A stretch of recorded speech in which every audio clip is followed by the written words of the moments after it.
Good afternoon. It is 4 p.m. here in South Korea.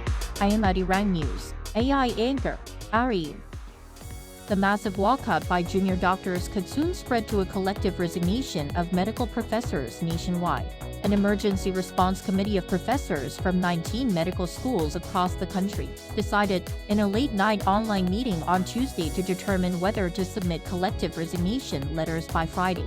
In the statement released after the meeting, the professors said they would protect the trainee doctors from legal actions by the government. The current situation, sparked by the government's plan to increase medical school enrollment by 2,000 places, has been ongoing for 4 weeks. The South Korean government is moving to address long-standing issues in the wedding industry and revise regulations in new sectors.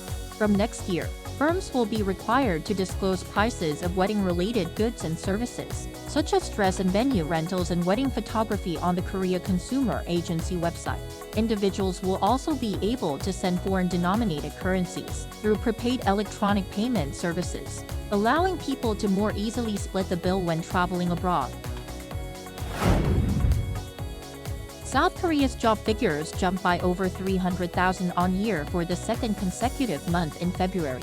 According to Statistics Korea on Wednesday, 329,000 jobs were added to the total employment figure last month compared to a year before, bringing the total working population age 15 and above to over 28 million.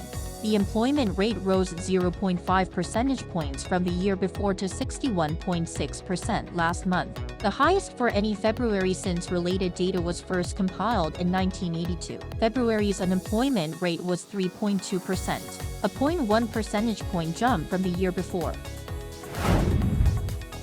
The U.S. Commerce Department's Bureau of Labor Statistics on Tuesday said the U.S. Consumer Price Index rebounded slightly in February and remained stagnant in the low 3% range.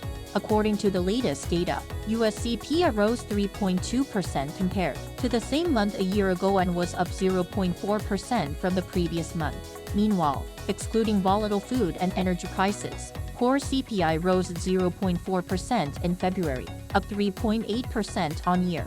The increase in energy and shelter prices accounted for more than 60% of the total gain. Seoul's Trade Minister Jung In-kyo said Tuesday that South Korean companies are expected to receive subsidies under the U.S. CHIPS Act.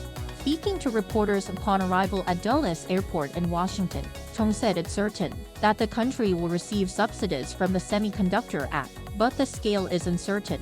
When asked when the U.S. is expected to make a related announcement, South Korea's trade chief said, at the end of March. He added that while it's difficult to predict whether South Korean companies will face any disadvantages, as the scale of subsidies is based on guidelines set by the U.S., he does not believe that would be the case. Washington provides semiconductor production and R&D subsidies to encourage semiconductor companies to invest in facilities in the U.S. That is all for today. Thanks for watching.